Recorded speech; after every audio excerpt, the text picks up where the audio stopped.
아이고. 자, 우선 여기 이제 뭐 영어로 된 전문 용어들이 많은데 몇 가지 이제 단어 단어 공부를 좀 하면 여기 이제 하이드로제닉이라는 말이 있거든요. 저 이제 뒤에 이제 그 끝 어미가 IC 이런 걸로 끝나는 걸로 보아 품사는 뭐겠어요? 품사. IC로 끝나니까 영어에서 품사가 뭐겠어요? 이제? 품사. 형용사겠죠. 형용사. 그래서 형용사인데 그럼 형용사가 어떤 뜻이냐면 첫 번째 그냥 하이드로진이라고 하면 무슨 뜻이에요? 수소잖아. 그래서 얘는 수소라는 뜻의 형용사예요. 수소의. 수소의. 자, 그런데 진짜 뜻은 어떤 뜻이냐면 이런 뜻입니다. 바로 전자가 하나뿐인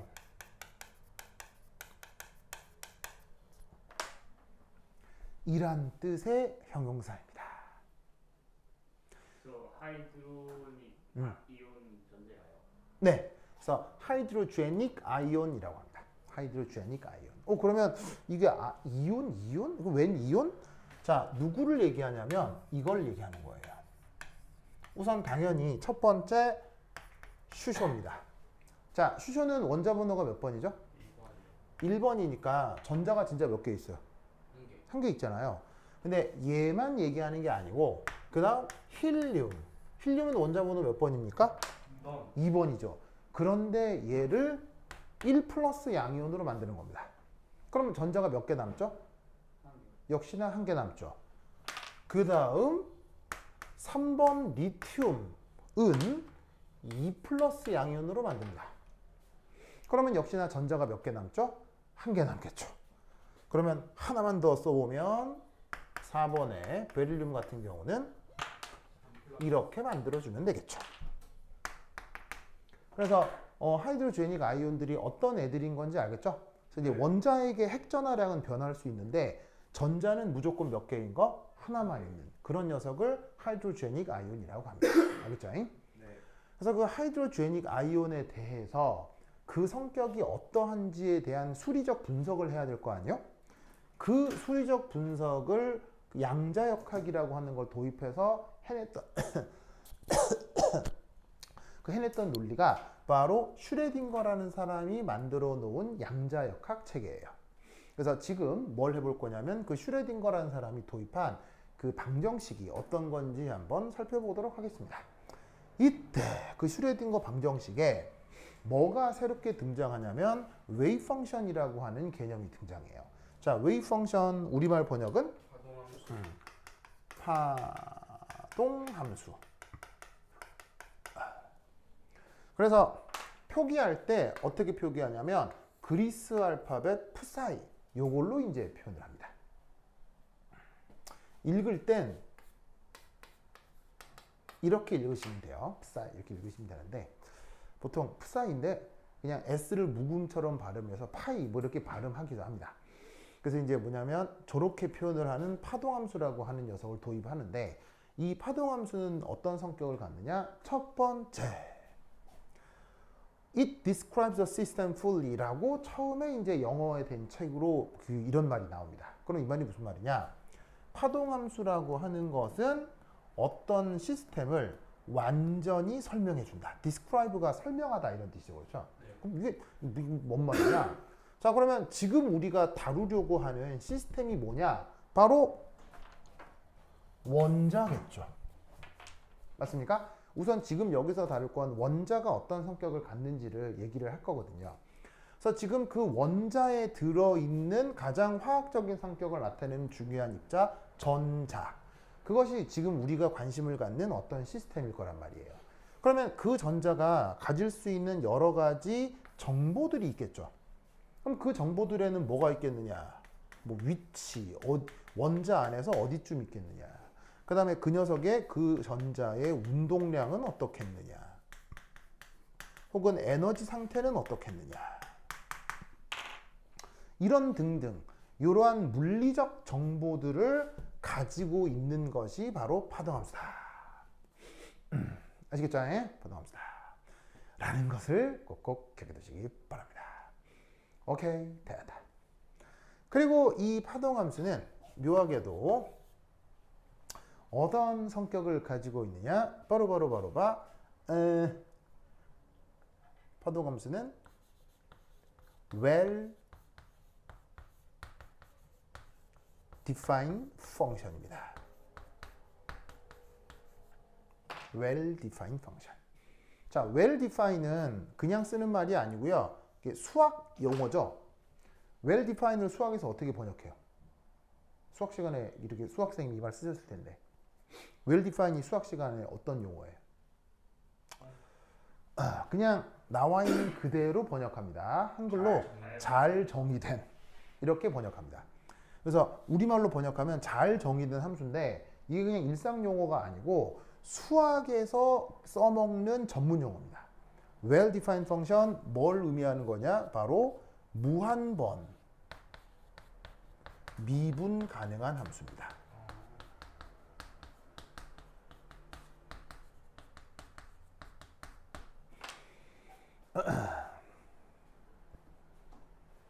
자, 미분 가능하다라고 하는 건 당연히 연속이겠어요? 불연속이겠어요?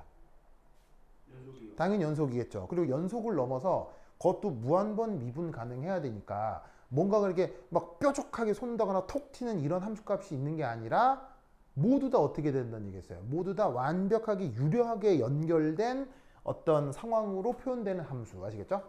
그거를 well defined function이라고 합니다. 그래서 예를 들어 어떤 애들이 주로 그런 거냐면 첫 번째가 다항함수. 다항함수 알죠? 다항함수는 무한번 미분 가능하나요? 오, 가능하죠. 그 다음 지수함수. 지수함수도 무한번 가능하죠. 그리고 그 다음 삼각함수. 이런 것 등등등으로 구성되어 있는 함수가 또 저 웨이브 펑션의 중요한 특징입니다. 알겠죠? 그리고 웨이브 펑션의 또 중요한 성격 세 번째. 이 녀석은 0으로 수렴해야 됩니다. 이 파동함수는. 언제 얘가 이렇게 될 때. 그럼 난데없이도 R이라는 말이 나오는데 이 R은 뒤에서 오늘 하루 종일 이제 언급하게 될 어떤 그 좌표예요. R이 뭐냐? 얘는 핵에서 전자까지 거리 되겠습니다. 핵에서 전자까지 거리를 R이라고 한다면 그 핵에서 전자까지 거리가 플러스 방향이 됐건 마이너스 방향이 됐건 무지하게 커지면 뭐 거리니까는 뭐 그냥 뭐 무한대력에도 상관없겠다. 부를 때도 상관없겠다. 그래서 이제 핵에서 전자까지 전자까리가 뭐야? 전자까지 거리가 무한정 멀어지면 이 파동함수는 0으로 수렴해야 됩니다. 이런 성격을 가져야 됩니다. 자, 사실 생각해 봅시다. 어떤 입자 간 거리가 무한히 멀어진다 라고 하는 건 두 입자가 서로 관계한다는 얘기입니까? 두 입자가 서로 무관하다는 얘기입니까? 두 입자가 무관하다는 얘기죠. 무관하게 되면 그 입자 간 상호작용으로부터 나타나는 물리적인 성격을 고려할 필요가 없어진다. 이런 뜻이라고 봐도 된다는 얘기야겠죠? 근데 이제 그런 물리적 해석 없이 그냥 파동함수가 이런 성격을 가져요. 뭐 이래도 상관은 없죠. 됐죠? 그 다음 두 번째 이 웨이브 펑션은 뭐냐면 이겁니다.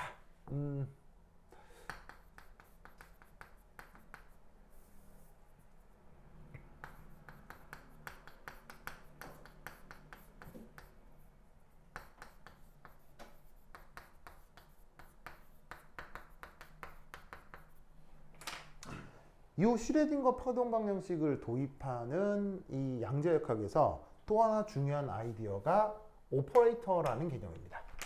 우리말 번역은 연산자라고 하고 영어 표현으로는 오퍼레이터라고 하는데 얘는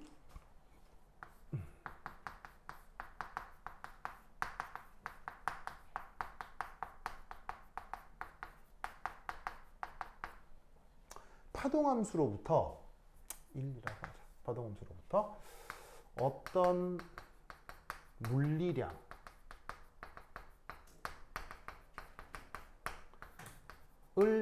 알아내는 방법입니다.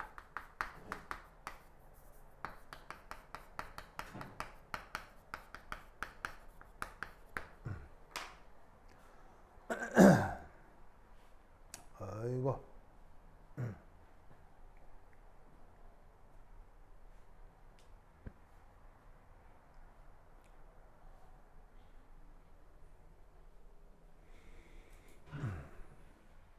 자, 근데 이 계산 방법이 당연히 단순 사칙 연산이겠어요? 이 계산 자체도 상당히 복잡하겠어요.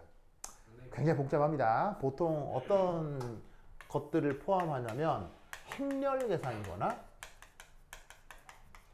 아니면 미분 방정식 등이 포함됩니다. 당연히 저 행렬 계산과 미분 방정식 계산을 직접 하겠습니까? 직접 하지 않습니다. 알겠어요? 그래서 이미 물리학자들이 해놨다고 치고 우리는 거기서 여러 정보들을 알아보자 이런 얘기죠. 알겠죠? 자, 그러면 그 일반 꼴이 이겁니다.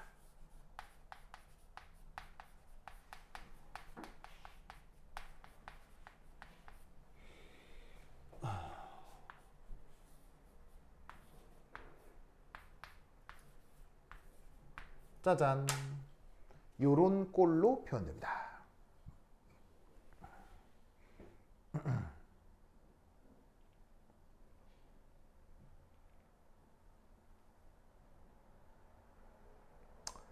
아이고.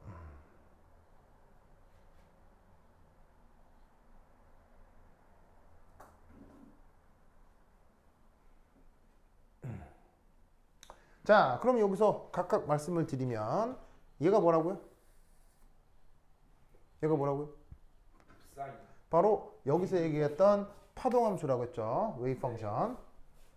근데 놀라웠게도 이 앞에 붙어 있는 이 이상한 표현, 이걸 연산자라고 얘기한다 이런 말이에요. 연산자를 보통 표기할 때 그리스 알파벳 오미가로 많이 표현해 줍니다. 그럼 어떤 결과가 나오냐면 연산자를 이용해서 파동함수에 대한 계산을 해주면 놀랍게도 이런 식의 어떤 상수가 이렇게 뿅 하고 튀어나오게 되는데 이 상수를 뭐라고 부르느냐? 영어 표현으로는 observable, 우리말 번역은 측정치라고 표현해 볼 수 있어요. 그래서 슈레딩거라는 사람이 도입한 파동 함수는 이런 식으로 파동 함수에다가 연산자 연산을 하면 어떤 상수가 튀어나오고 다시 파동 함수로 돌아오는 요런 꼴로 양자역학을 구성해 놓은 것입니다. 그러면 저것들과 관련된 구체적인 행렬 계산, 구체적인 미분 방정식까지는 내가 볼 때는 학교에서 다루지 않을 것 같은데 혹시나 하게 되면 그때 다시 하도록 하고요. 안 할 가능성이 한 70% 정도예요. 안 할 거니까 저렇게 구성되어 있다라고만 기억하시면 됩니다. 즉 여기 있는 연산자라고 하는 녀석이 행렬로 표현될 수도 있고 미분 방정식으로 표현될 수도 있어요. 알겠죠? 뭐 그런 값다라고 생각하시면 되겠습니다. 그러면 이때 여기서 매우 유명한 연산자 바로 이거. 그러면 연산자라고 하는 계산 방식도 그 뭐 별로 없겠어요? 다양하게 있겠어요? 다양하게 있는데 당장 우리가 필요한 연산자 하나만 소개하도록 하겠습니다. 그걸 뭐라고? H라고 하는데 이 H 이름이 뭐냐? 바로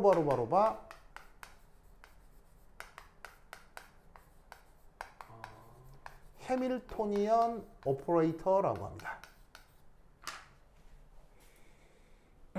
해밀토니언 오퍼레이터라고 합니다. 저 해밀토니안 오퍼레이터가 구체적으로 어떻게 되어 있고 구체적으로 미분 방식은 어떻게 풀고 그거까지는 당장 모르셔도 되겠죠. 당장 몰라도 돼. 몰라도 돼. 그냥 그런 것 같다 이렇게 생각을 하자고. 이제 뭔가 있다 이렇게 생각하자고. 그러면 이 해밀토니안 오퍼레이터가 왜 유명하냐? 어떤 의미를 갖기에 바로 요겁니다. 요 해밀토니안 오퍼레이터를 파동함수랑 연산을 해주면 뭐가 갑자기 튀어나오느냐? 짜잔! 요런 꼴로 바뀝니다. 그러면 여기에 나와 있는 요 E 이게 뭐냐? 바로 역학적 에너지입니다.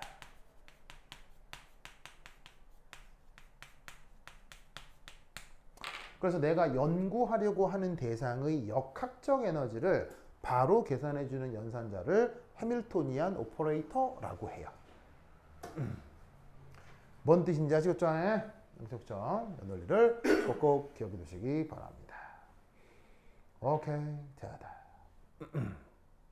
됐죠? Yes, sir. 고다음. 그러면 깜짝이야. 저기서 네. 저 H를 이용해서 저 E 실값 푸사일을 구했으면 저걸 원래 그냥 푸사일이랑 비교해서 E를 구하는 거예요. 이제 시스템마다 요 파동 함수가 정해져 있거든요. 그럼 그 정해져 있는 파동 함수에다가 얘를 계산을 해주면 이런 식의 계산 방식을 적용하면 난데없이 어떤 상수가 톡 튀어나오고 다시 원래 함수꼴로 곱하기로 표현이 돼요. 이때 이 둘은 그냥 단순 곱하기예요. 단순 곱하기. 그럼 앞에 나와 있는 이 상수가 그 시스템의 역학적 에너지가 되도록 전체를 조작해 놓은 걸 양자역학이라고 해요. 무슨 말이에요? 시스템 전체를 그렇게 아예 조작을 해놨어요. 그래서 이렇게 계산해서 나온 상수가 역학적 에너지가 될 수밖에 없게 수리적으로 만들어 뒀어요. 그럼 그 만들어 둔 과정이 수학적으로 지루한 계산 과정이 있겠죠? 그건 나중에 대학교 가서 해보자 이런 얘기죠. 그죠? 만약에 자기가 뭐 이쪽 전공을 한다면. 근데 이제 뭐 대학을 간데 뭐 화학과나 물리학과를 가지 않는 이상은 이걸 할 일이 없기 때문에 그냥 개념적으로 이런 것 같다 정도만 생각해 두시면 됩니다. 됐죠?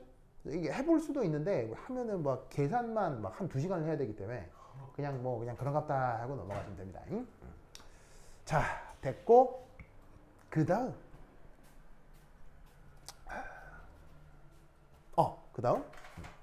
그리고 이 형태의 방정식을 바로 파동 방정식이라고 합니다.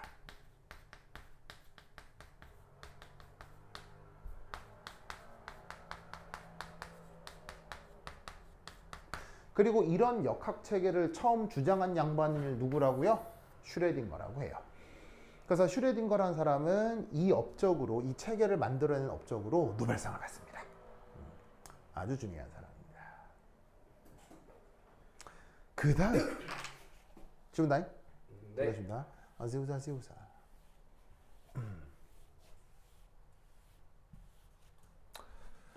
자, 그 다음 세 번째.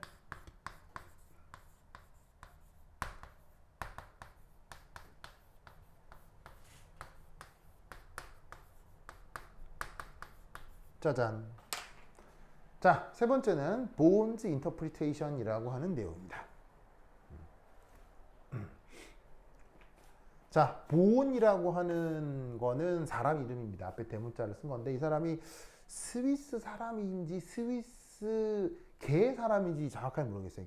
국적이 스위스인지 오스트리아인지 잘 모르겠는데 하여튼 스위스 쪽 그쪽 사람입니다. 그래서 이름하여 보온의 해석 이라고 하는데 이 내용이 뭐냐? 첫 번째 자, 이런 방정식을 파동 방정식이라고 했죠. 슈레딩거라는 사람이 도입한. 그런데 이 파동 방정식을 실제로 계산을 해서 연산을 하면 요 파이는 일반적으로 뭐가 되느냐? 복소수 함수입니다. 전반적으로.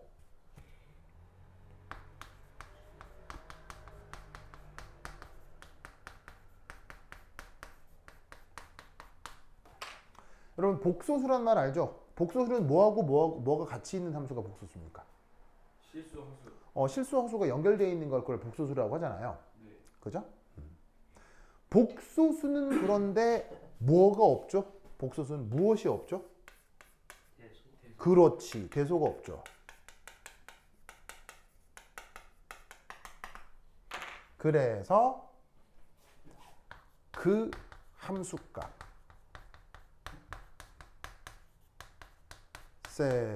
는 물리적 의미가 없습니다.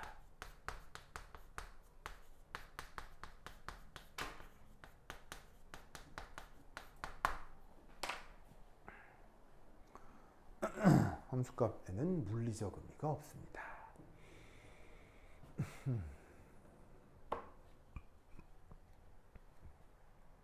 아이고.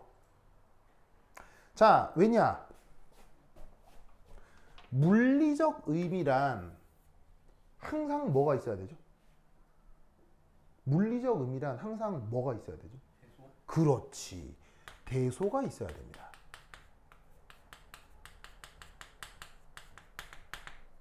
뭐 키가 크다 작다, 몸무게가 무겁다 가볍다 무슨 말 알겠죠? 심지어 감정 상태도 대소가 있죠. 뭐 그렇지 않아요? 예를 들면 엄마가 좋아 아빠가 좋아 라고 물으면 둘 중에 더 좋은 사람 사실 있잖아요. 말을 안 해서 그렇지. 뭐 그런 거 아니에요, 그죠? 그럼 생각해보면 감정 상태도 다 대소가 있는 거란 말이에요. 즉 인간이 경험하고 인식하는 모든 것들의 대소가 있기 때문에 대소가 없는 걸로 그걸 표현하는 건 안 된다 이런 얘기지. 그래서 저 파동함수의 함수값 자체는 아무런 의미가 없고 그 파동함수에서 물리적 의미를 찾으려면 반드시 무슨 계산을 해야 돼? 오퍼레이터 연산을 해줘야 의미가 있는 물리량으로서 어떤 수치를 얻어낼 수 있다는 얘기예요. 뭔 말인지 아시겠죠? 그렇죠?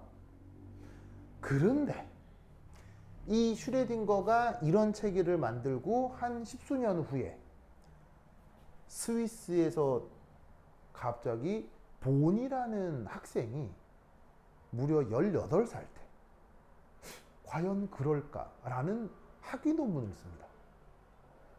그걸로 이 본은 노벨상을 받아요. 오. 무슨 말인지 알겠어요? 18살 때 썼던 논문. 최연소예요. 그것까지 잘 모르겠어요. 거의 그럴 거예요. 누구냐? 희건이 지금 몇 살이에요? 저 17살. 1년 남았어야겠죠? 노벨상까지 1년 남았습니다. 무슨 말인지 알겠죠? 진짜 거기는 만으로 하지 않았어요. 그럼 좋아. 그럼 2년 잡아줍니다. 2년 정도로 할 수 있을까? 그렇죠. 오. 그렇죠. 2년 잡아줍니다. 그렇죠.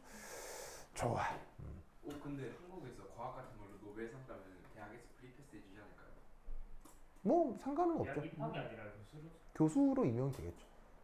지금 그래서 저기 누구냐? 저기 한강 작가는 지금 연대 명예교수죠. 그냥 바로 그냥 교수입니다. 바로. 그래서 건물이 통째로 한강 건물이 새로 지어집니다. 건물이 한강 건물에 거기 이제 문학 연구센터가 이렇게 지어지는 거죠. 네, 노벨상 받으면 뭐 바로 교수입니다. 네, 종신 교수입니다. 종신 교수. 종신 교수. 미국도 그래요. 어느 나라나 그렇습니다. 근데 사실 근데 그게 뭐 대단한 것 같지만 사실은 노벨상은 언제 받는 거냐면 그 연구가 되고 나서 30년 후쯤에 받는 거예요. 적어도 20년. 왜 20년, 30년이 지나야 되냐면 그 내용이 진짜 중요하다라는 게 전 세계 모든 과학자들에게 검증이 끝난 거. 무슨 말 알겠어요? 그러니까 이 사람의 18살 때 업적이라는 거지 실제 노벨상은 3, 40대 때 노벨상을 받았을 거라고요. 그럼 그 사이에 얘도 어느 대학의 교수나 뭐 연구원 이런 거 하고 있었을 거 아니에요. 그냥 자연스럽게 교수로 임명은 됐을 거고 하기 때문에 노벨상을 받아서 막 벼락스타가 돼가지고 그런 건 없어요. 그런 건 없고 이미 노벨상을 받을 정도면 그 바닥에서 그쪽 일을 아주 잘 오랫동안 해온 사람들이라는 거죠. 무슨 말 알겠죠? 갑자기 그런 건 없습니다. 그런 건 없어요. anyway. 자, 어쨌건. 그래서 이제 본이라는 사람이 어떤 생각을 하냐면,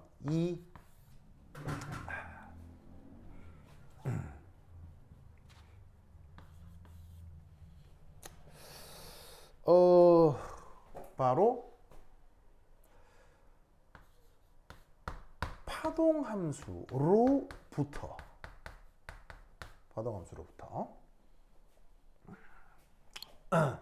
어떤 영역에서 전자를 발견할 확률을 알아낼 수 있겠구나.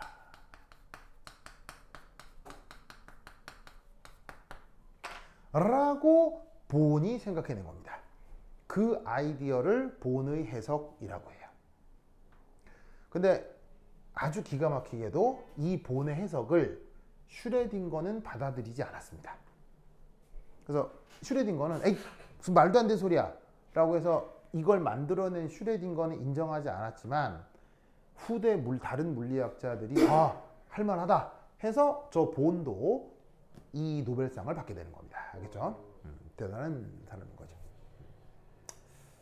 자, 그래서 이때 여기 줄게요. 줄게요.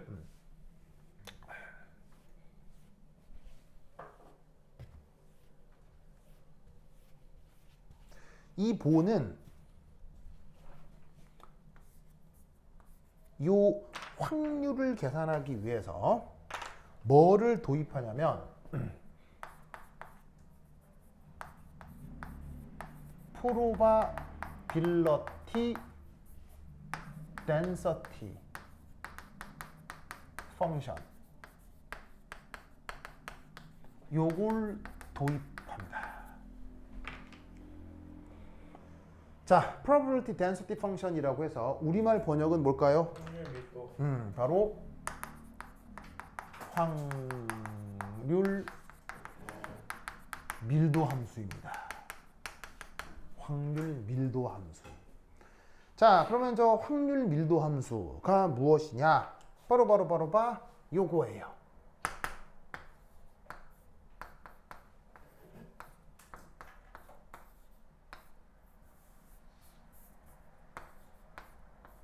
짜잔, 이겁니다. 이게 확률 밀도 함수입니다. 자, 여기에 반짝반짝 표시는 뭘까요?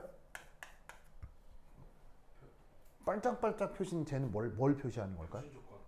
버르버르 켤레 복소수를 얘기하는 겁니다.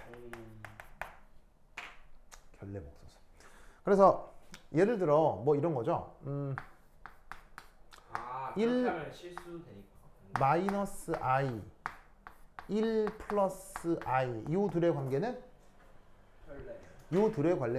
관계는 켤레죠. 그러면 이때 얘 계산하면 어떻게 됩니까? 루트 2의 제곱 이렇게 표현되죠. 무슨 뜻인지 아시겠어요? 그래서 어떻게 되느냐? 어떤 켤레와 어떤 복소수와 그것의 켤레를 곱한 것은 그 녀석 크기의 제곱. 알겠죠? 이때 여기에 있는 이만큼을 뭐라고 하겠다고요? probability density function, 확률 밀도 함수로 하겠다 이런 뜻이죠. 그런데 저거를 네. 그 복수수 표면으로 나타내는 루트예요. 다시요. 뭐라고?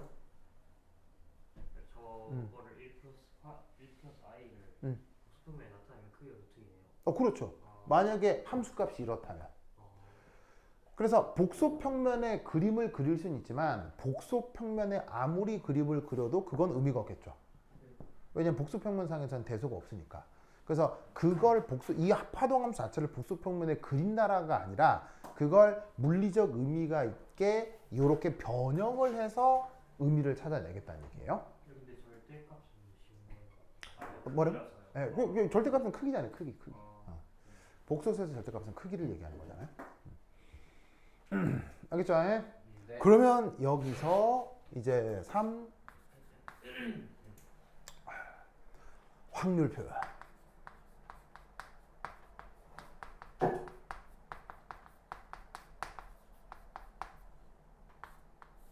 짜잔. 자, 확률을 영어로 probability라고 해서 내가 대문자 P로 이렇게 줄여 쓸게요. 그래서 여기 이제 확률이다. 자, 그러면 그 확률을 어떻게 계산하느냐? 이렇게 계산합니다.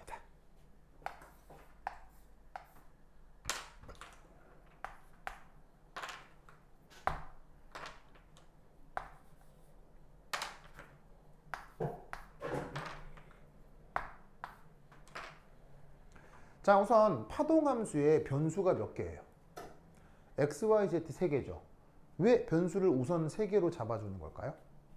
설정 공간상에서 그렇지. 바로 뭐냐면 지금 언급하려고 하는 전자는 우리 세상 3차원 중에 있기 때문에 파동함수도 변수 3개인 3변수 함수로 지금 표현하고 있는 거예요. 알겠죠?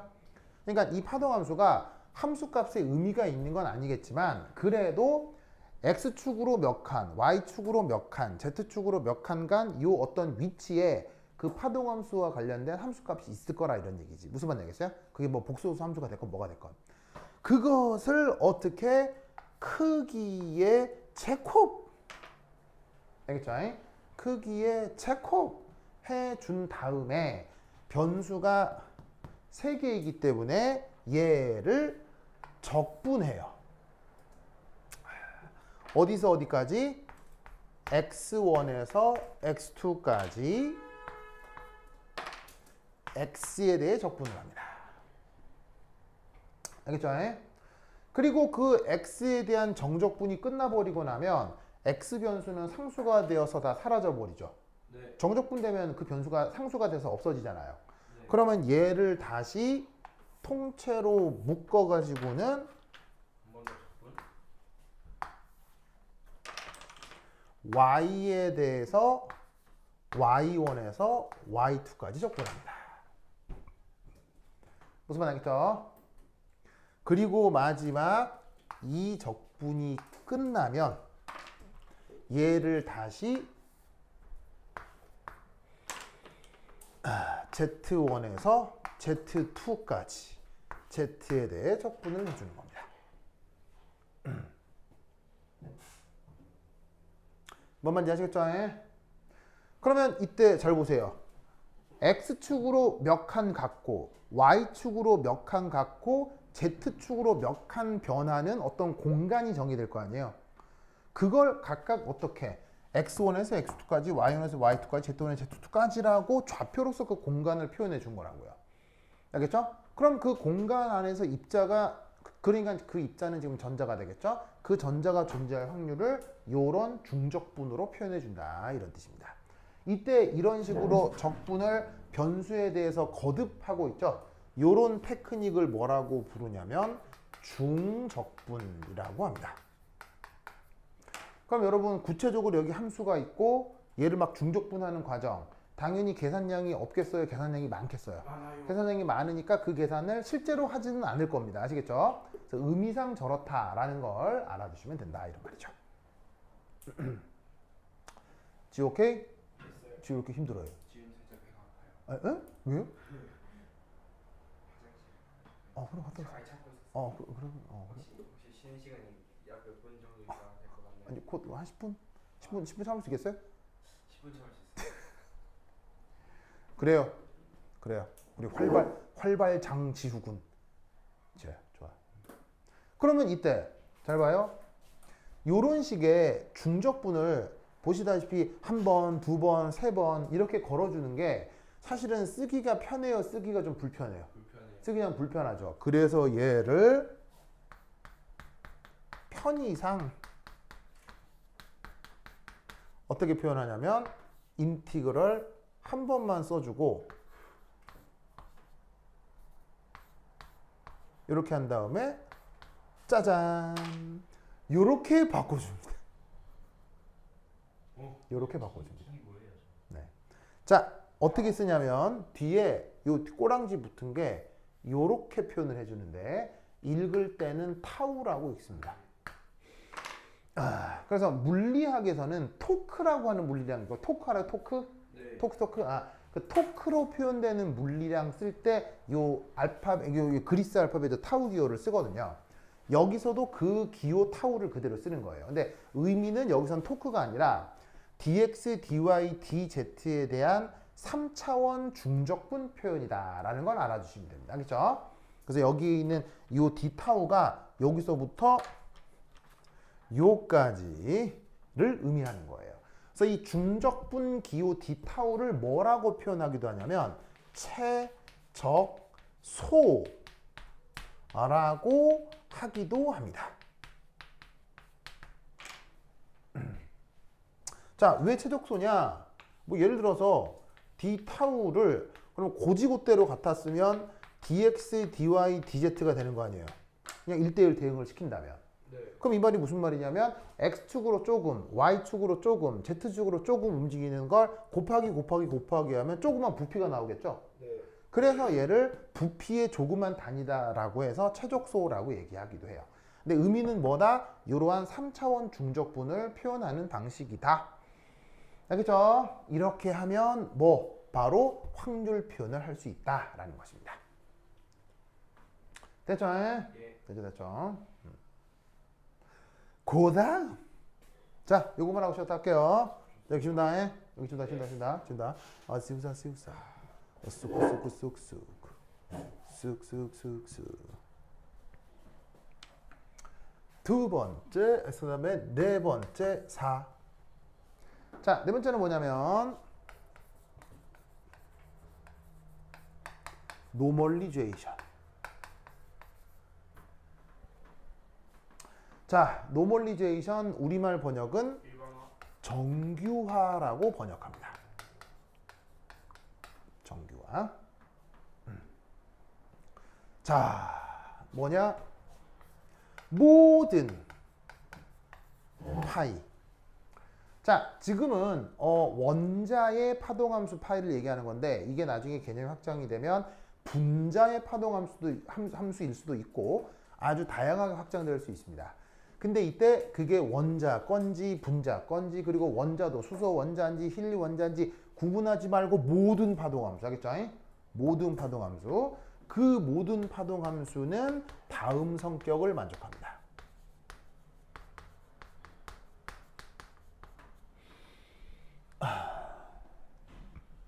바로 이거예요.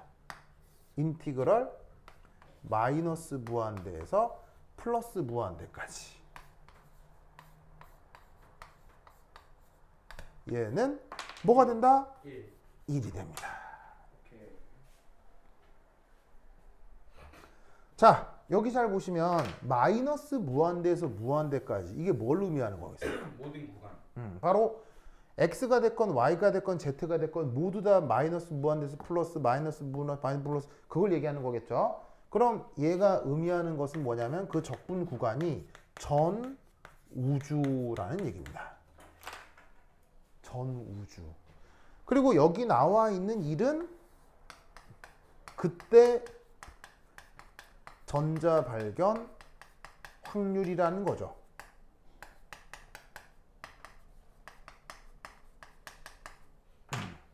자, 이 말은 무슨 말이겠습니까? 내가 지금 언급하고 있는 전자가 전 우주에 있을 확률 100%. 자, 맞는 말이에요, 틀린 말이에요? 맞죠? 내가 지금 관심 있는 그 전자라는 입자를 전 우주에서 발견할 확률 100%라는 말은 언제나 맞아야 되는 거죠. 그래서 파동함수의 모든 파동함수는 이런 성격을 만족해야 되는데 그걸 정규화라는 개념이라고 얘기하는 거예요. 무슨 말인지 알겠죠? 그래서 파동함수는 저런 정규화 속성을 가지고 있다라는 것을 기억해 두시기 바랍니다. 오케이, 되었다. 그래서 요걸로 이제 오비탈 이론에 들어가기 직전에 대한 간단한 오리엔테이션 되겠죠. 알겠죠? 자, 그럼 이제 요것을 인정을 하고 그 다음 오비탈이 어떻게 구성되는 건지 차근차근 살펴보도록 하겠어요. 오케이, 됐다. 그러면 한 10분 쉬었도록 하겠습니다. 환실, 그두두.